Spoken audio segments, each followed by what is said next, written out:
Assalamualaikum warahmatullahi wabarakatuh. Anak-anakku kelas 6 SDN Jogosari 2. Kembali lagi bertemu dengan Pak Kusnil.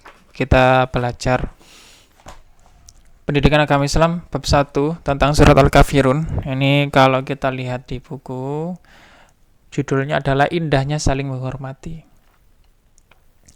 Kita tahu bahwa Indonesia itu memiliki banyak agama ya. Ada banyak agama maksudnya. Maka surat Al-Kafirun ini bukan mengharap. Semoga dengan belajar surat Al-Kafirun ini kita menjadi pribadi yang pandai menghormati. Nah, tujuan dari surat ini, mempelajari surat ini yaitu tadi. Semoga kita satu, berperilaku toleran, simpati, kemudian waspada, berbaik sangka, hidup rukun sebagai implementasi dari pemahaman surat Al-Kafirun tadi. Dan kita juga belajar membaca dan juga memahami kandungan surat Al-Kafirun. Langsung saja kita amati foto berikut. Umat Islam menuju masjid, umat Kristen Katolik menuju gereja, umat Hindu menuju pura, Buddha menuju wihara, umat Konghucu menuju kelenteng. Jadi dengan perbedaan ini kita harus toleran, tidak memaksa. Kalau dalam Al-Quran itu ada istilahnya la ikroha, tidak ada paksaan. Kemudian sekilas pengenalan surat Al-Kafirun. Surat Al-Kafirun adalah surat yang ke-109, jumlah ayatnya yaitu 6, yang mana pada waktu itu surat tersebut ditujukan untuk kafir Quraisy di Mekkah, yang mana Nabi Muhammad SAW tidak mau mengikuti tata cara beribadah orang-orang kafir Quraisy. Mereka dipersilahkan untuk beribadah dengan ajarannya sendiri, dengan agamanya sendiri. Kita ingat bahwa pada waktu itu adalah kafir Quraisy adalah penduduk yang paling banyak di kota Mekkah, sedangkan Nabi Muhammad SAW pengikutnya masih sedikit.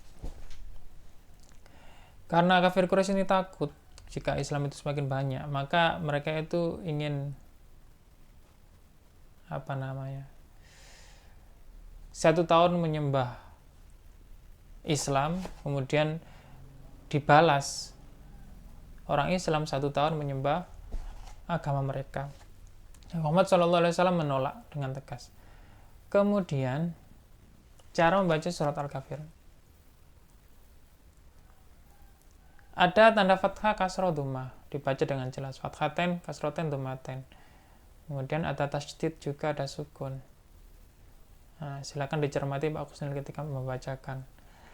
Kita a'udzu dulu adabnya ya. Dan isti'adzah kita basmalah. A'udzu billahi minasyaitonir rajim.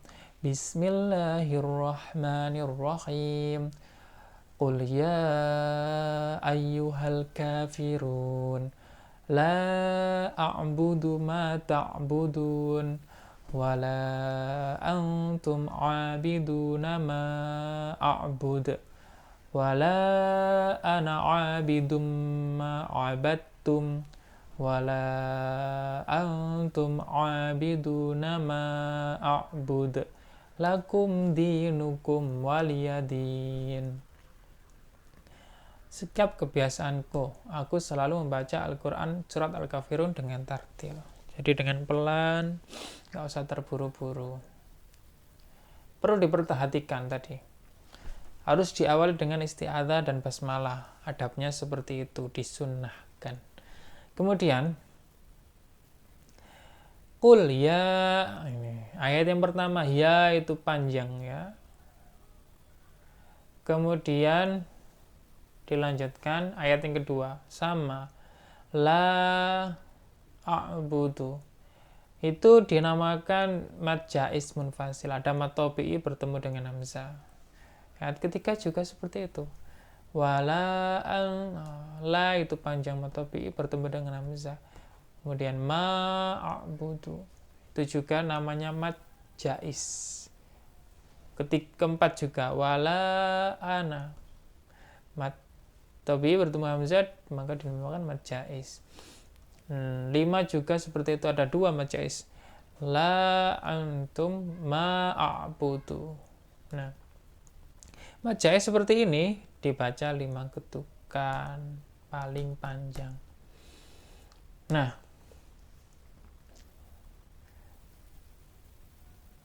biasakan selalu membaca tersebut di rumah. Kemudian Pak Kusnil juga sudah menyuruh kalian menulis surat Al-Kafirun yang belum segera diselesaikan dan difotokan ke Pak Kusnil.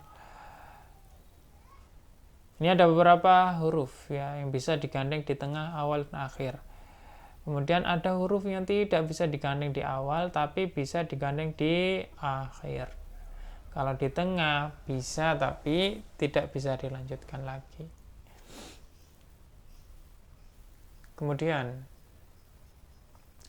memahami surat, menulis surat Al-Kafirun. Nah, ini kalian tulis harus dengan artinya. Nah, kemudian memahami surat Al-Kafirun.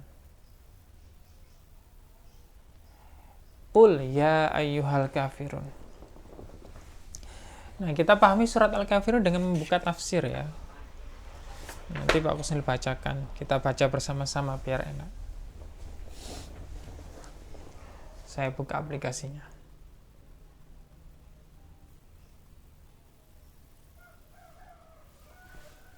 Nah, ini adalah surat Al-Kafirun. Kita pahami bersama-sama. Qul ya ayyuhal kafirun. Qul, katakanlah.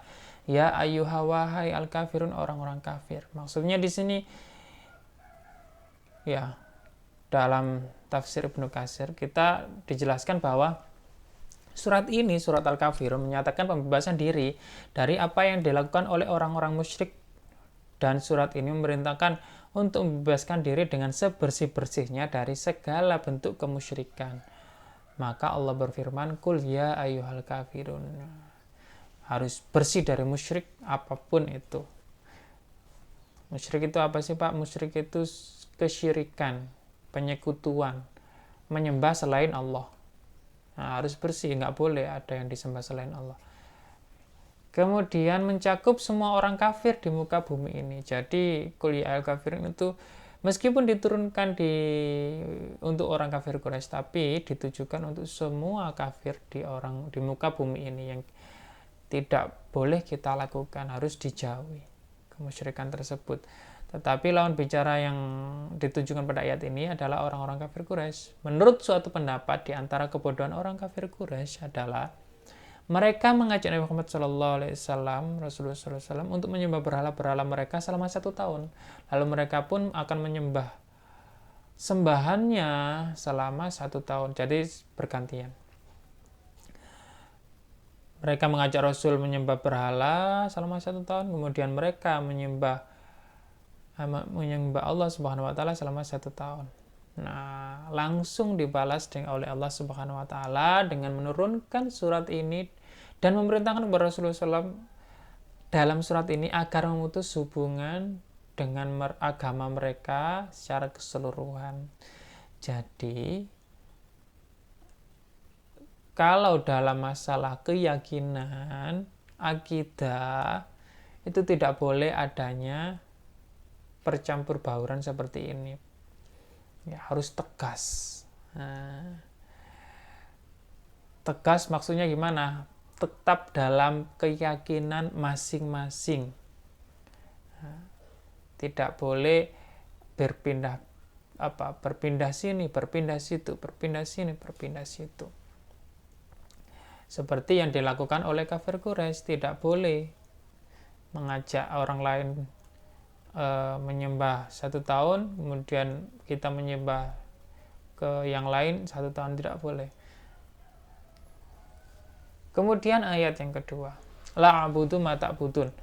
La, tidak, a'budu, aku menyembah, ma, apa, ta'budun, yang kamu sembah. Aku tidak akan menyembah apa yang kamu sembah. Nah, yakni maksudnya berhala-berhala, sekutu-sekutu yang mereka ada-adakan.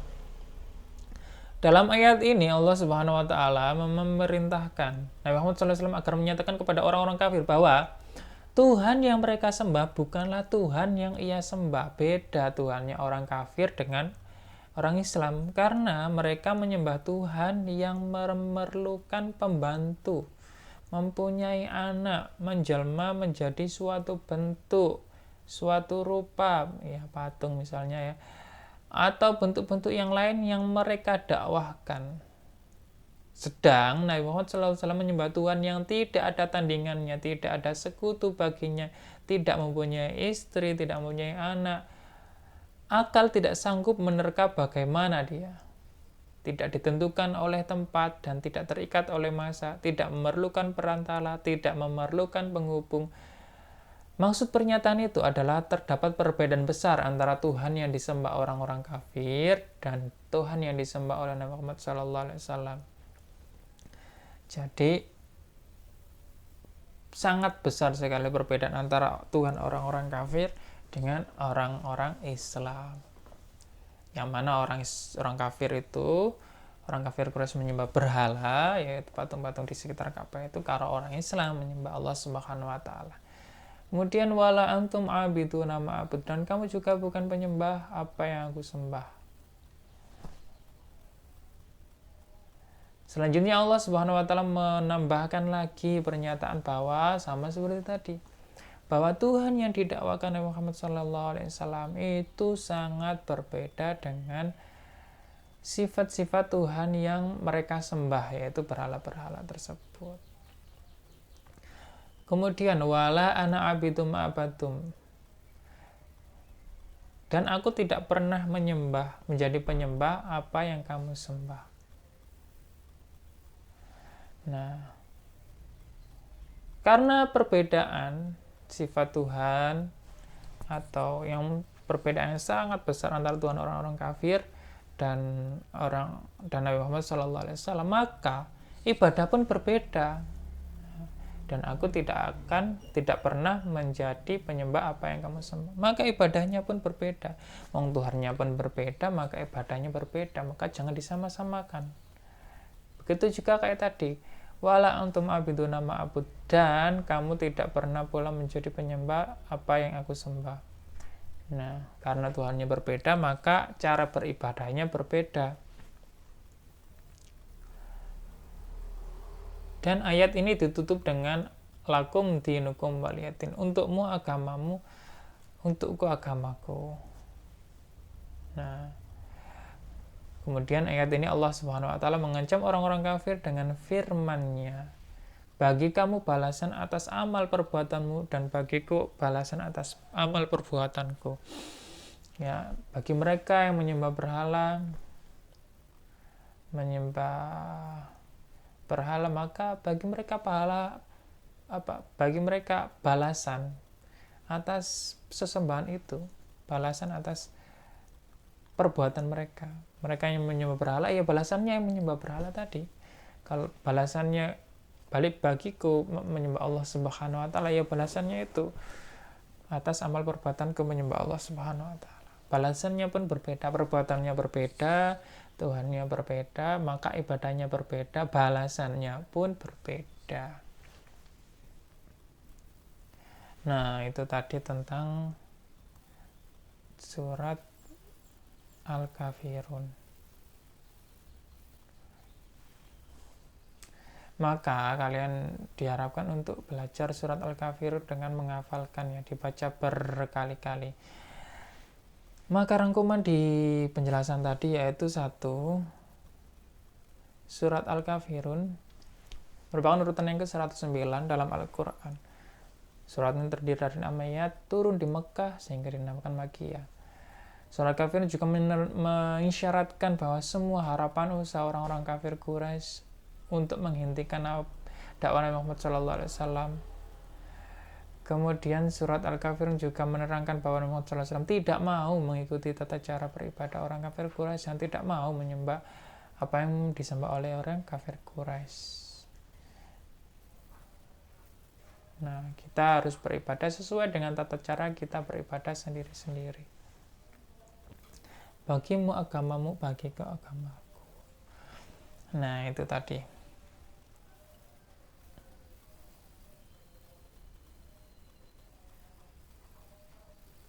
Nah, maka dengan menghormati perbedaan seperti ini, kita harus toleran, ya.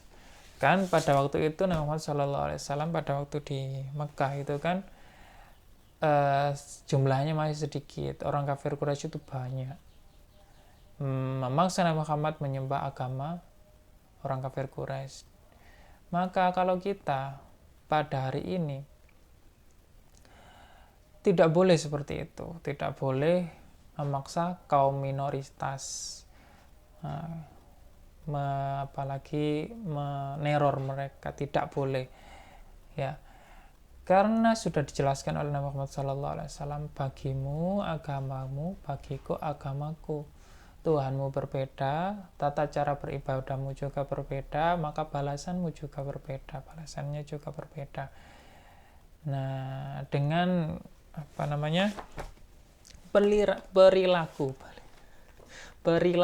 perilaku toleran dan simpati, berbaik sangka akan menimbulkan hidup rukun di antara kita semua. Tetap hidup rukun Indonesia dengan berbagai perbedaannya. Nah, nanti akan saya berikan Google Form untuk melihat seberapa paham kalian tentang penjelasan yang Pak Kusnil jelaskan tadi.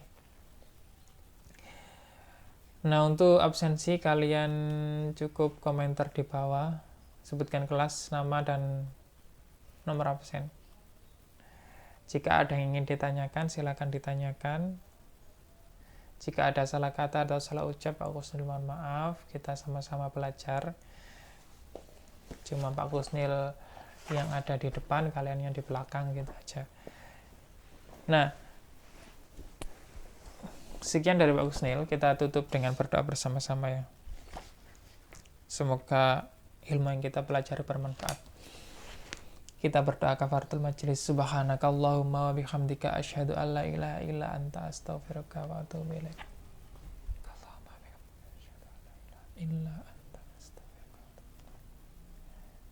Assalamualaikum warahmatullahi wabarakatuh.